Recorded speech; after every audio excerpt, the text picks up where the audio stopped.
Hello दोस्तों, कैसे हैं आप? एक बार फिर से आपका स्वागत है हमारे YouTube चैनल जी की अड्डा 360। दोस्त फिर से लाए एक बार दमदार क्लास। अब दमदारी पार्ट 2 है। पार्ट 2 कल हम पढ़ाए थे पार्ट 1 बिहार की नदियां का पार्ट 1। आज दोस्त पार्ट 2 है। और हाँ, अभी आप चैनल लाइक मत कीजिए, सब्सक्राइब मत कीजिए, पूरा वीडियो देखिए अंतिम तक। मेरे भाई लगेगा ना कि यह वीडियो आपके लिए फायदेमंद रहा तो अंत में आप लाइक कर दीजिएगा, सब्सक्राइब कर दीजिएगा और मेरे भाई मेरे सपोर्ट के लिए जितना अधिक हो प्लीज शेयर कर दीजिएगा। बिना समय गवाए आइए आते हैं पार्ट 2 में। पार्ट 2 में पढ़ेंगे बिहार के किधर के नीचे वाला। नीचे मतलब किसका? दक्षिण बिहार की नदियां। दोस्त आपको तो पता है, कहा पता है कि गंगा नदी है और गंगा नदी बिहार को 2 भागों में बांट देती है। ऊपरी हिस्से को उत्तरी बिहार, निचले हिस्सों को दक्षिणी बिहार। दोस्तों एक बात आप याद कर लेना, उत्तरी बिहार जो है, उत्तरी बिहार जो नदियां है ना, उस नदी को कहते हैं 12मासी नदी। 12मासी, 12 महीना में पानी रहेगा, इसीलिए क्या कहते हैं उसको?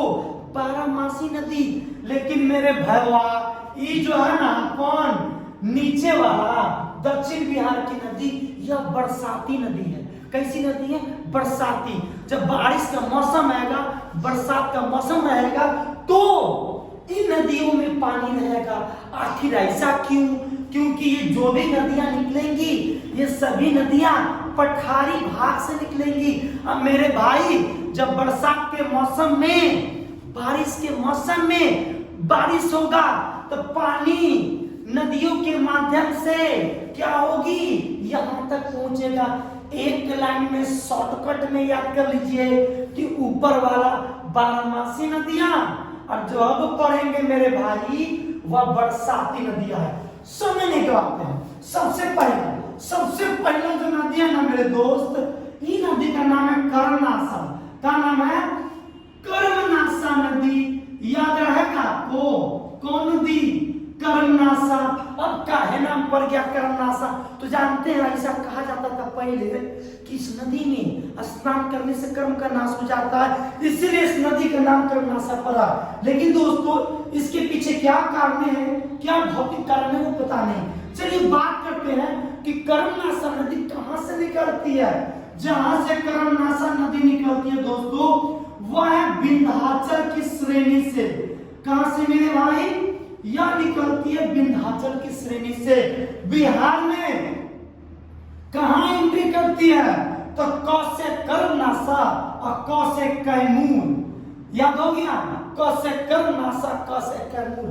अब यह नदियां, आपको पता है कि बिहार की सभी नदियां प्रत्यक्ष अप्रत्यक्ष रूप से अंतिम में जाकर गंगा में मिल जाती है। तो दोस्तों यह कर्मनाशा नदी, यह भी बिहार में गंगा नदी में कहां मिलती है दोस्तों? बक्सर में। बक्सर के किस जगह पर? चौसा। एकदम सही, वही जगह है दोस्तों चौसा, जहां पर बिहार में गंगा नदी प्रवेश करती है। खत्म कर्मनाशा कहां से निकली? कहां से? विंध्याचल से। कहां प्रवेश किया? तो कहां पे दोस्तों? कैमूर के पास। और गंगा नदी में किस जिला में मिल गई? बक्सर में। खत्म तो हो गया मेरे भाई।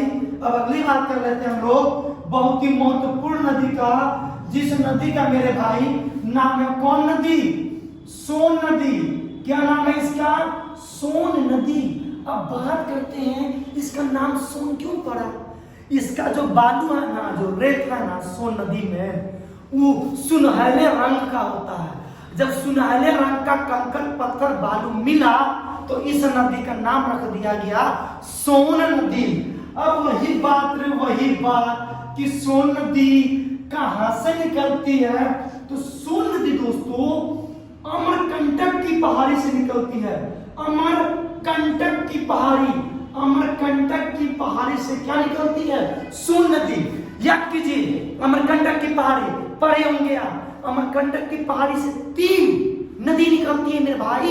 उत्तर की तरफ सोन, याद कीजिए, पश्चिम की तरफ नर्मदा और पूरब की तरफ कौन नदी? महानदी निकलती है। हम बात करते हैं सोन का उद्गम कहां पर है? अमरकंटक। अब बिहार में कहाँ एंट्री मारती है मेरे भाई? सोन परियोजना तो जानते करते हैं, वैसे भी हम बताएंगे नहीं, लेकिन सोन परियोजना किस जिला में है मेरे भाई? मेरे बहन कहाँ पे है? रोहतास में। तो सोन नदी रोहतास में प्रवेश करती है और बहते बहते यह भी गंगा में मिल जाती है। गंगा में कहाँ मिलती है? जिला का नाम है पटना। अब पटना में कहाँ पे दोस्तों? मनेर। अब मनेर के पास एक गांव है दोस्त, जिस गांव का नाम है हरदी छपरा। इसी हरदी छपरा में सोन नदी गंगा नदी में आकर मिल जाती है। सोन के बाद जो अगली महत्वपूर्ण नदी है दोस्तों, उस नदी का नाम है मेरे भाई पुनपुन। अब एक चीज ध्यान रखिएगा, याद कर लिया हम कंटक। पहला कर्नासा निकला कहां से? विंध्याचल से। और उसके बाद सोन कहां से निकला? अमरकंटक से। अब याद करने की जरूरत नहीं पड़ेगा, सारा के सारा नदी जानते हैं कहां से निकलेगा? सब निकलेगा छोटा नागपुर की पठारी से। हम पूछेंगे और आप कहिएगा कहां? छोटा नागपुर की पठारी से। चलिए अगली बात करते हैं नदी। जिस नदी की हम बात करते दोस्तों, उस नदी का नाम है पुनपुन नदी। पुनपुन नदी। अब पुनपुन नदी कहां से निकलती है? तो कहिएगा वही बात, कहां से? छोटा नागपुर की पठारी से। कौन नदी निकलती है? पुनपुन। वही बात कि कहां प्रवेश करती है? कहां? बिहार में कहां? तो बिहार में जिस जिला में प्रवेश करती है दोस्त, उस जिला का नाम है औरंगाबाद। क्या नाम है? औरंगाबाद। याद कीजिए, रोहतास के पहले कौन जिला है? औरंगाबाद। औरंगाबाद जिला से प्रवेश करती है पुनपुन नदी। और पटने जिला में, कौन जिला में? पटना। अब पटना में दोस्तों फथुआ का नाम सुनो होंगे, तब फथुआ में आकर पुनपुन नदी गंगा में मिल जाती है। याद कर लीजिए, कहां से निकलती है पुनपुन नदी? पुनपुन कहां से निकलती है? तो दोस्तों छोटा नागपुर की पठारी से। अगर जिला पूछे ना किस जिला से, तो प से पुनपुन, प से पलामू। पलामू का नाम सुने ना आप? तो पलामू से निकलती है छोटा नागपुर पठारी से, और यह बिहार के औरंगाबाद में प्रवेश करती है। और मेरे भैया ये क्या होता है? ये फथुआ के पास गंगा नदी में मिल जाती है। अगली जो नदी है दोस्तों, उस नदी का नाम है निरंजना नदी। क्या नाम है दोस्तों? निरंजना नदी, जिसे आप फाल्गु के नाम से भी जानते हैं। किस नाम से? फाल्गु नदी से। लेकिन मेरे भाई खबरदार, गलती याद मत कर लीजिए। जानते हैं खास बात, इंपॉर्टेंट बात याद कर लीजिएगा। फाल्गु नदी गया में फाल्गु तो कहलाती है, लेकिन पहले दो नदी में, दो नदियों की धारा आकर मिलती है मेरे भाई। किसमें? फाल्गु नदी में। और यही जब दोनों धाराएं मिल जाती हैं, तो इस दोनों धारा को संयुक्त रूप से गया में क्या कहते हैं? फाल्गु नदी के नाम से जाना जाता है। अब आपसे पूछे कि दोनों धारा कौन कौन है, तो मेरे भाई एक धारा का नाम है मोहाना। एक धारा का क्या नाम है दोस्तों? मोहाना। और एक और धारा का नाम है दोस्तों लीलाजल। क्या नाम है? लीलाजल। हो सकता है आपसे एग्जाम में पूछ दे कि बताइए फाल्गु नदी में कितनी धाराएं आकर मिल जाती है दोस्तों?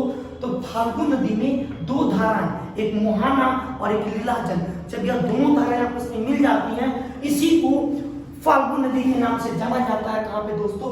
गया में। गया में ये वही नदी है जहां पर गौतम बुद्ध को ज्ञान की प्राप्ति हुई थी। कौन नदी दोस्तों? यही निरंजना फाल्गु नदी। ये वही नदी है जो हमेशा सूखी रहती है, जिसको लेकर बहुत सारी पौराणिक कथाएं दोस्तों खत्म। लेकिन यह जो मोहाना लीलाजल मिली तो बना फाल्गु। अब फाल्गु का देखेंगे ना, तो मेरे भाई एक शाखा फिर जाकर पुनपुन नदी में मिल जाती है। और पुनपुन नदी का पानी, इसके पानी को कहां पे? फथुआ के पास गंगा में लेकर मिला देती है। तो दोस्तों याद रखें, पहला कौन? कर्मनासा, दूसरा सोन, तीसरा पुनपुन, चौथा फाल्गु। दोस्तों एक और नदी आप याद कीजिए। पहले हम बात कर लेते हैं किस नदी का? क्यूल नदी का। क्यूल पूछेगा क्यूल कहां से निकलेगा, तो फ्री में याद है आपको। कहां से? छोटा नागपुर के पठार से दोस्तों। छोटा नागपुर के पठार से, हजारीबाग वाले क्षेत्र से यह क्यूल नदी का उद्गम है। और क्यूल नदी जमुई होते होते ये कहाँ एंट्री मारती है? कोई पूछेगा कहाँ, किस जिला में, तो बोल दीजिएगा मेरे भाई कि उस जिला का नाम है जमुई, और इसका पानी पुनः गंगा नदी में मिल जाती है। कहाँ मिलती है? तो दोस्तों गंगा नदी में लखीसराय जिला में। कहा? लखीसराय जिला में क्यूल का पानी गंगा नदी में मिल जाती है। लेकिन एक और नदी है, उसको पक्का याद कर लीजिएगा, बहुत इंपॉर्टेंट है। उस नदी का नाम है सकरी नदी। क्या नाम है दोस्तों? सकरी नदी। सकरी नदी क्यों फेमस है? पहला तो याद कर लीजिए कि यह नवादा वाला, यह नवादा का क्षेत्र है दोस्तों। कौन? नवादा। नवादा में सकरी नदी बहती है, यही है सकरी नदी। और जानते हैं खास बात, नवादा का जो जिला नवादा है ना, उसका जीवन रेखा नदी है। जीवन रेखा कौन नदी? सकरी नदी। सकरी नदी बहते बहते बाद में मिल जाती है किसके साथ? क्यूल के साथ। सकरी नदी और क्यूल नदी मिल जाएगा, और दोनों का पानी लखीसराय के डांग क्षेत्र में जाकर किससे मिल जाएगा? गंगा में मिल जाएगा। एक और नदी याद कर लीजिए, वह नदी है दोस्तों अजय नदी। कौन नदी है दोस्तों? अजय। अजय तो बड़ा लिख देते मेरे भाई। कौन नदी है? अजय नदी। यह नदी बहुत इंपॉर्टेंट है। क्यों? क्योंकि बिहार की यह एक ऐसी नदी है जो उल्टी बहती है। जाना चाहिए ऊपर तो चल जाएगा नीचे। और जानते हैं अजय नदी यह झारखंड होते होते पश्चिम बंगाल जाएगा। अब पश्चिम बंगाल में भागीरथी का नाम सुने हैं ना, हुगली का नाम सुने हैं? हुगली, हुगली के साथ मिलकर अब फिर यह क्या होगा? गंगा में विलीन हो जाएगा। आपसे पूछे कि बताओ उल्टा बहने वाला नदी कौन है दक्षिण में, तो कौन नदी है? अजय नदी। चलिए मेरे भाई, खत्म हो गया, खत्म। अगर आपको इतना याद है तो खत्म। बहुत इंपॉर्टेंट कुछ और भी छोटी मोटी नदियां हैं जिसको हम बाद में मास्टर वीडियो में देखेंगे। अभी आपको मैंने याद करने के पर्पस से मैंने बहुत सारे मैंने नदियों को बताया। एक चीज मैंने बताना भूल गया, अजय नदी। अजय नदी कहाँ बहती है? एग्जाम में पूछ देगा कि कहाँ बहती है अजय नदी। ये है कहाँ पे? ये बहवा कहाँ पे? जमुई में। कहाँ पे? जमुई में। चलिए मेरी आदत है सारी वीडियो को एक बार रिकॉल करवाने की। तो दोस्त सबसे पहले हम लोगों ने पढ़ा कर्मनाशा नदी। कर्मनाशा नदी कहां से निकलती है मेरे भाई? कहां से निकलती है? तो विंध्याचल की श्रेणी से। बिहार में कहां प्रवेश करती है? कैमूर जिला में। गंगा नदी में कहां मिल जाती है?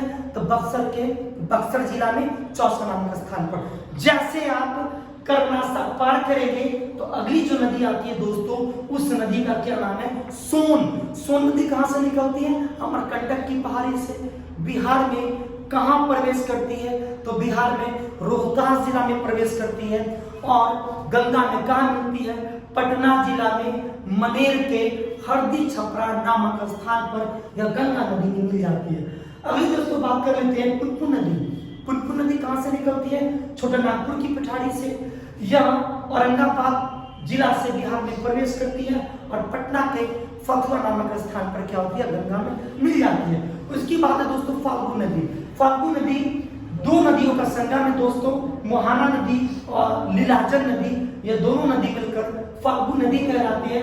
और बाद में इसका जो पानी है, इसकी जो जल प्रवाह है, वह एक जल प्रवाह पुनपुन नदी में जाकर मिल जाती है और इसकी जल जो है वह गंगा में पुनपुन के सहारे मिल जाती है। उसके बाद जो नदी जो मैंने बताया दोस्तों, वह नदी है क्यूल नदी, जो छोटा नागपुर की पठारी से निकलती है और यह बिहार के जमुई होते होते यह लखीसराय के पास गंगा में मिल जाती है। लेकिन नवादा की एक जीवन रेखा नदी जिसका नाम है सकरी, एक और फैक्ट याद कर लीजिए, सकरी नदी क्यों इंपॉर्टेंट है? सकरी नदी का जो रेत है, रेत बालू पूरी इंडिया में फेमस है। तो यह नवादा का जीवन रेखा कहलाता है कौन? सकरी नदी, जो बाद में क्यूल में मिल जाती है। और क्यूल नदी, सकरी नदी का पानी बाद में क्या होता है? लखीसराय जिला में जाकर गंगा में विलीन हो जाता है। मेरे भाई एक और नदी है जिस नदी का नाम है अजय नदी। अजय नदी कहां पर है? क्यूल में दोस्तों, क्यूल वाले क्षेत्र में। क्यूल वाले क्षेत्र में अजय नदी क्या उल्टा बहती है? उल्टा। खबरदार इसको गलती मत याद कीजिएगा, उल्टा बहेगा। ये बिहार में नहीं मिलेगा गंगा नदी में। बिहार पार करके कहाँ चला जाएगा? झारखंड। झारखंड पार करके कहाँ जाएगा? पश्चिम बंगाल। और पश्चिम बंगाल में हुगली के सहारे यह गंगा में दोस्तों मिल जाती है। मेरे भाई इस वीडियो में इतना ही। उम्मीद करते हैं यह वीडियो आपके लिए फायदेमंद रहा होगा। आपको यह चीज एक बार में याद हो गया होगा। मिलते हैं अगले क्लास में, आप स्क्रीनशॉट ले लीजिएगा।